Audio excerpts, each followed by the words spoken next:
Welcome. I am Eric Blackwell. I recently took up the hobby of miniature assembling for Warhammer 40k Tabletop, and I wanted to help inform newcomers of the basics of what will be involved in this hobby and of some essentials that you will need. In this video, we'll be looking at how to make a Space Marine by turning a plastic sprue like this into something resembling an actual miniature like this. First, you will need the correct materials and tools. So here we will have some mini clippers.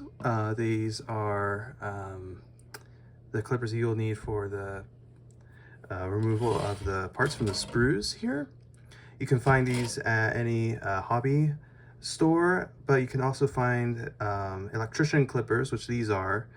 They will work just fine for the job. Second, you will need a razor blade. You can find these at any hobby store as well as any retail store as well. These are pretty common, but be aware these blades are incredibly sharp. They can split a hair, so these are not your regular blades, so be very careful with these. And lastly, and quite most importantly, you're going to need plastic glue.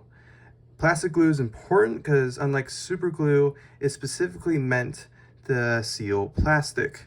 If you don't, the parts will fall off easily. Plastic glue melts plastic and fuses it to other pieces of plastic. So specifically made for plastic, only works with plastic really. So it is the best kind of glue to use for this job.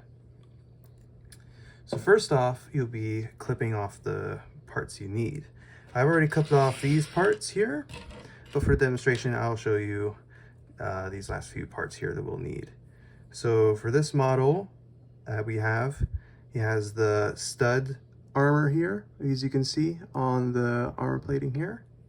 So I'm gonna want the shoulder plates that match that. So this one here and this one here.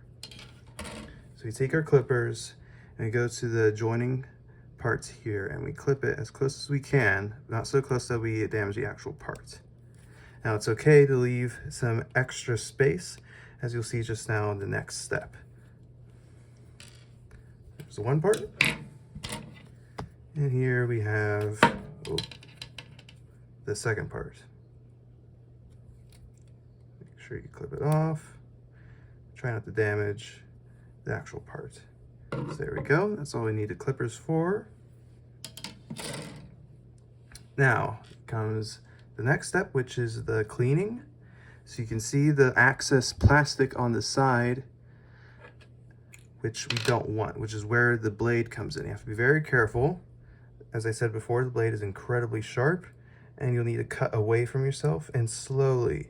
You don't want to cut yourself, as this cuts through skin like a knife through butter.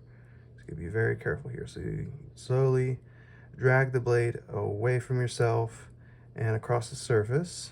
Be very careful not to cut too deeply, as you want that smooth surface. Do that on both ends.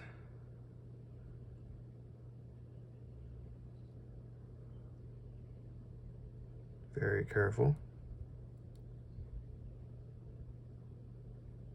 There we go. Now it's okay to leave marks like this, as once you've done assembled it, you can paint it if you want. Just make sure that it is smooth. That's the main goal. Make sure it's a flat surface and not bumpy.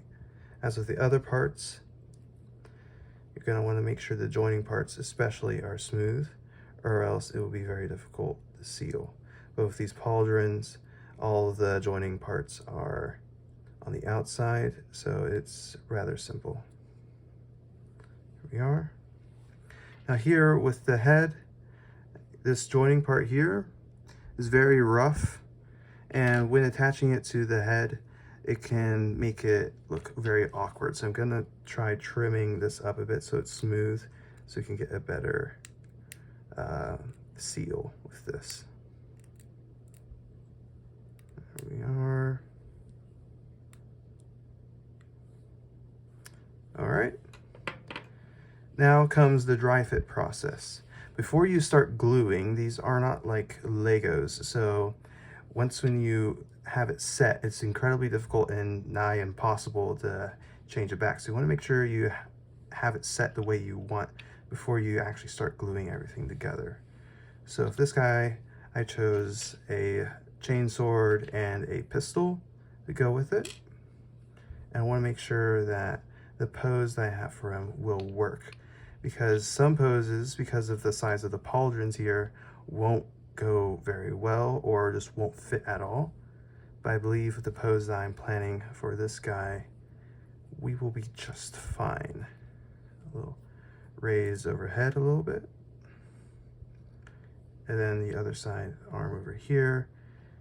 There's no obstructions, so we should be fine, I believe. Yes. All right, then comes the gluing. First, we'll start with the torso and the legs. This is the literal spine for this. So we'll take the glue, cap off and the stopper. Then we'll glue at the bottom here. Just one drop should be enough. Be very conservative with this. You don't need a lot to make the seal. The seal will take very little time to actually firm up. You just need a little drop and it will seal up pretty quickly. Like, I believe it is 30 seconds, but oh, look at that, it all went inside. So we're gonna have to add in another drop to make sure that gets in. Add as necessary. Make sure that seal gets in there. And let that set for a few seconds. This model is very back heavy, so we're gonna have to be careful with that. That'll be resolved once we glue it to the base. Just leave that there. Great. Alrighty.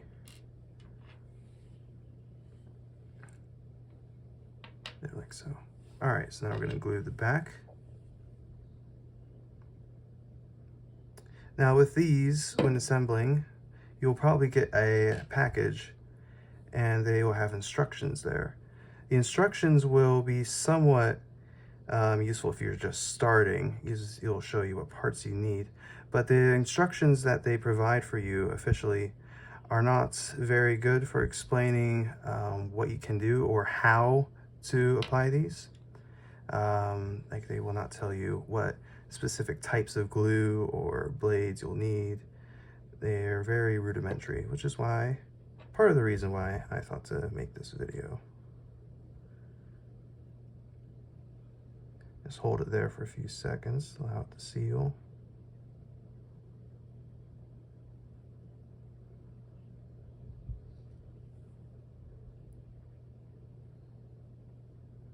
Oh boy.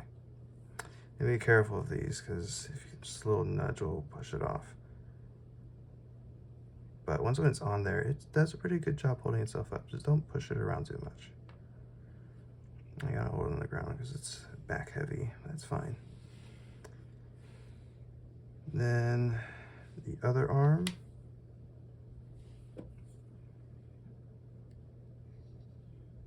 I'll need to add glue on one end. Just hold it there for a little bit. Make sure it's outstretched the way I want it.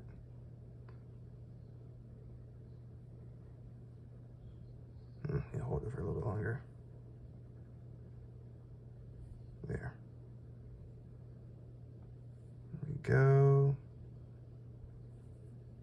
Make sure it's the way I want it. See, it's already coming together.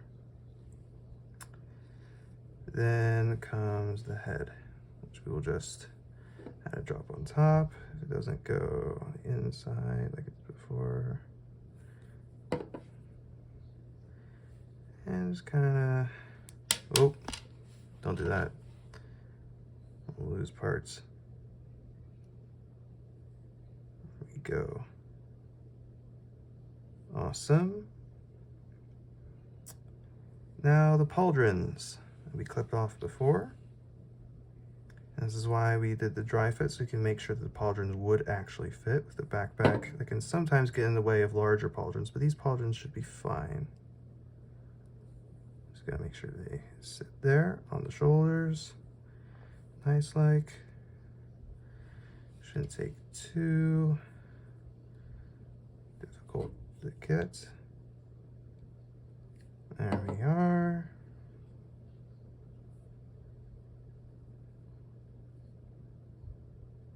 Very nice. Now just gotta make sure that's set. Now last step, we gotta glue it to the base. Now gluing to the base, you gotta make sure that the rule for small amount of glue does not apply when gluing to the base.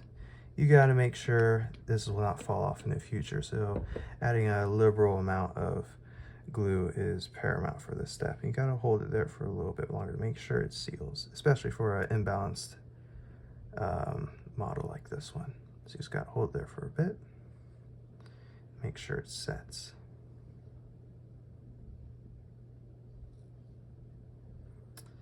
You know, to completely dry for these, it usually takes around about 15 to 30 minutes depending on temperature. But around about after that time, the model will be firmly set. For this one, it may take a bit before I can let go of it because it's imbalanced. There we go. The reason this model is a different color from the other model that I showed earlier is because this one is 3D printed. The other one is official. The official prints will usually be this more darker gray color here. But this will look just fine. And yeah. This guy's being difficult.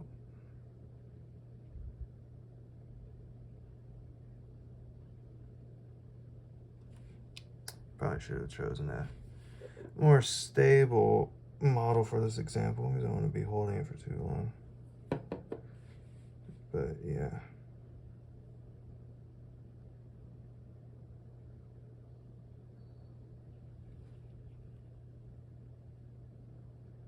Yeah. It's important why a large amount of glue is important for this. Yep. There he is.